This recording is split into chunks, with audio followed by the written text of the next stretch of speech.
ఓం శ్రీ గణేశాయ నమః. శ్రీమాత్రే నమః. శివాయ గురవే నమః. శ్రీకృష్ణ పరబ్రహ్మణే నమః. శ్రీరామాయ నమః. శ్రీ గురుభ్యో నమః. ఆపదామపహర్తారం దాతారం సర్వసంపదాం లోకాభిరామం శ్రీరామం భూయో భూయో నమామ్యహం. మోహనవాణి ఛానల్ ద్వారా ఈ వీడియోని వీక్షిస్తూ ఉన్నటువంటి భక్తామ తల్లులకు తండ్రులకు మునుముందుగా నా యొక్క నమస్కారాలు. ఈ రోజున అక్టోబర్ 22వ తేదీ భగినీ హస్తభోజనము. దీన్నే యమద్వితీయ అని కూడా అంటారు. కార్తీక శుక్ల విదియ.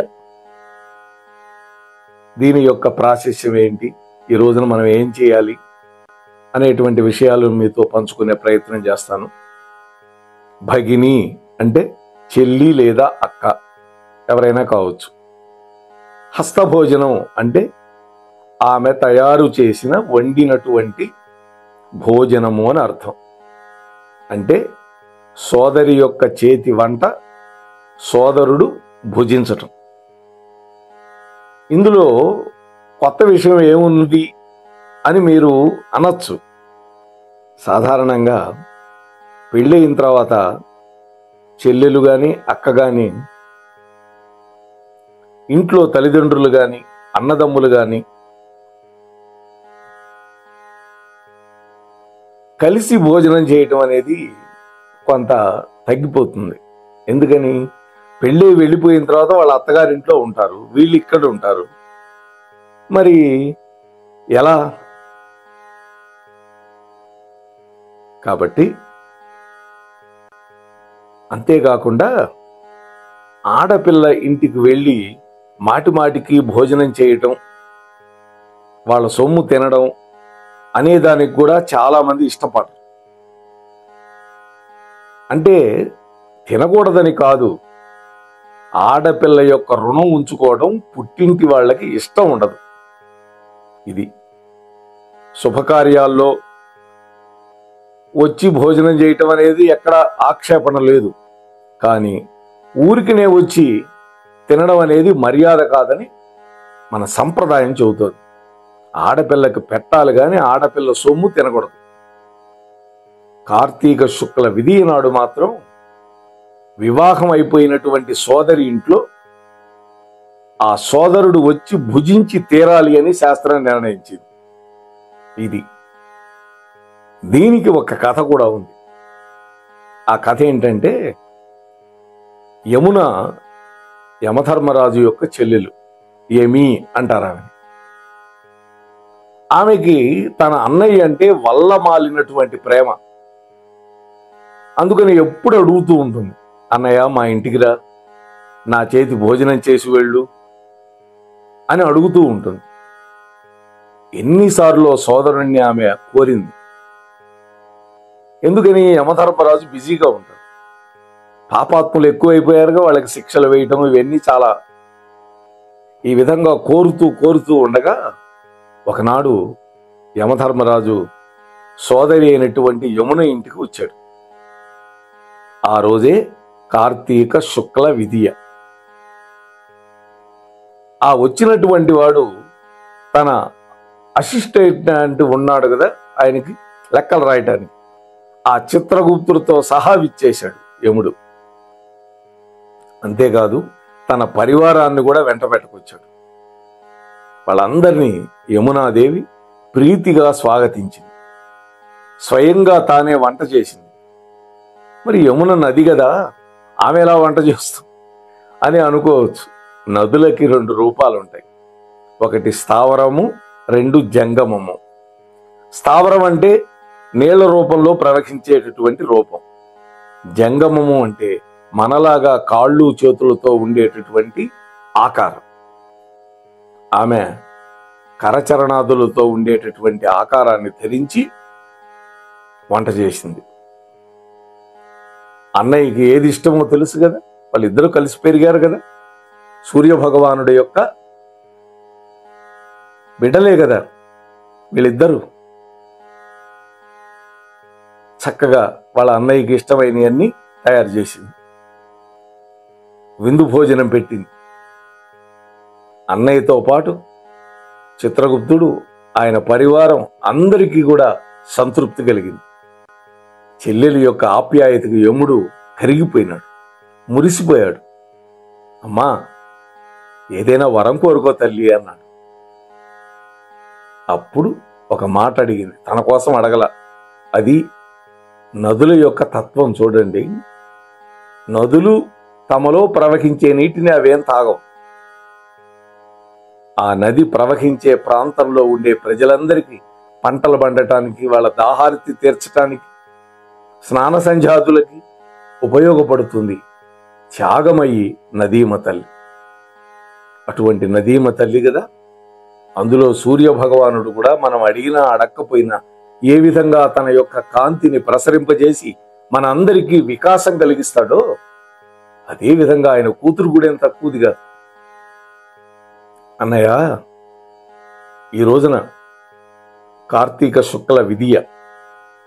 ఎవరైతే తమ యొక్క అక్క చెల్లెళ్ళ ఇళ్లకు వెళ్ళి వాళ్ళ చేతి వంట ఆరగించి వాళ్ళకి ఏదైనా పసుపు కుంకుమలు ఇస్తే అటువంటి అన్నదమ్ములకి అపమృత్యు భయం, నరకలోక ప్రాప్తి లేకుండా ఉండేటటువంటి గొప్ప వరాన్ని నాకు అనుగ్రహించు అని అడిగింది. యమునా నది తన యొక్క సోదరుడైన యమధర్మరాజుని అడిగింది, మన కోసం అడిగింది. అందుకనే ప్రతి సంవత్సరం కార్తీక శుద్ధ విధియని అందుకు తగినటువంటి రోజుగా నిర్ణయం చేస్తూ ప్రతి ఏటా ఈ రోజున ఇంటికి వచ్చి చెల్లెలి ఇంటికి కానీ అక్క ఇంటికి కానీ వెళ్ళి ఆమె చేతి వంట తిని వెళ్ళడం అనేది మనం ఆచారంగా పెట్టుకున్నాము.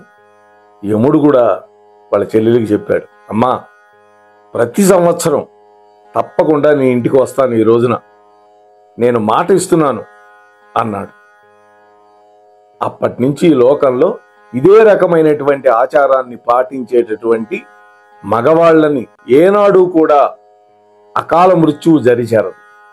అంతేకాదు, మరణించిన తర్వాత నరకలోక భయం కూడా ఉండదు అని కూడా ఆయన హామీ ఇచ్చాడు. ప్రక్కనే ఉన్న చిత్రగుప్తుడికి చెప్పాడు, ఎవరైతే తమ సోదరీమణుల ఇంటికి వెళ్ళి భోంచేస్తారో, వాళ్ళకి చీర సారె పసుపు కుంకాలు ఇస్తారో వాళ్ళ లిస్టు రాసుకో, వాళ్ళ ఈ నరకానికి రాక్కర్లేదు, జాగ్రత్త సుమా అని హెచ్చరించాడు.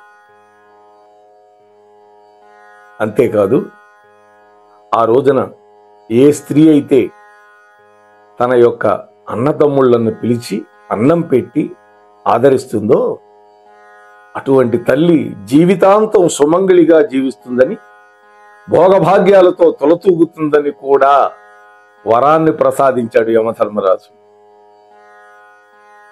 పురాణ గాథలను అనుసరించి యముడికి యమునకి మధ్య ఈ ఉదంతం మనం చెప్పుకున్నటువంటి కథ కార్తీక మాసంలో 2వ రోజు విధియ రోజు జరిగింది కాబట్టి దాన్ని యమద్వితీయగా పాటించడం అనేది ఒక ఆనవాయితీగా వచ్చింది మనకి. స్మృతి కౌస్తుభం అనేటువంటి గ్రంథం దీన్ని యమద్వితీయగా ప్రకటించింది. ఒక సోదరుడి పట్ల సోదరి యొక్క ప్రేమకు ప్రతీకగా దీన్ని భ్రాతృవిధియగా పరిగణించడం కూడా పరిపాటైంది. అదే భగినీ హస్తభోజనం. చతుర్వర్గ చింతామణి అనేటువంటి గ్రంథంలో ఈ పండగ యొక్క ప్రస్తావన ఉంది. అంటే ఆ సోదరీమణి యొక్క చేతి వంట యొక్క ప్రత్యేకతని, పవిత్రతని ఆపాదిస్తూ భగినీ హస్తాన్న భోజనము అని పిలవడం కూడా లోకంలో ఒక సంప్రదాయంగా స్థిరపడిపోయింది. అక్క చెల్లెళ్ల ఇళ్లల్లో సంతోషము, ఆనందాలు పంచినటువంటి కారణంగా ఆ అన్నదమ్ముల ఇళ్లలో కూడా సుఖశాంతులు వెల్లి విరుస్తాయి. ఈ విషయం మనకి తర్కానికి అందదు. అయితే ఇది అందరికీ అనుభవంలో ఉన్న విషయమే. ఈ భ్రాతృ ద్వితీయను శ్రద్ధగా పాటిస్తున్నటువంటి వాళ్ళ విషయం గనక పరిశీలిస్తే ఆ ఇళ్లలో ఆ సౌభాగ్యపు ఛాయలు మనకు కనిపిస్తాయి. అంతేగాని వితర్కాలతో కాలక్షేపం చేస్తూ పోతే అర్థం ఉండదు. ఇవ్వడంలో ఉండే ఆనందం మనకు అనుభవంలోకి రావాలి అంటే ఈ పండగని ఆచరించి తీరాలి. పంచదారను చూస్తూ ఉంటే దాంట్లో ఉండే తీపి మనకు తెలుస్తుందా? నోట్లో వేసుకొని చప్పరిస్తే కదా మనకు తెలిసేది.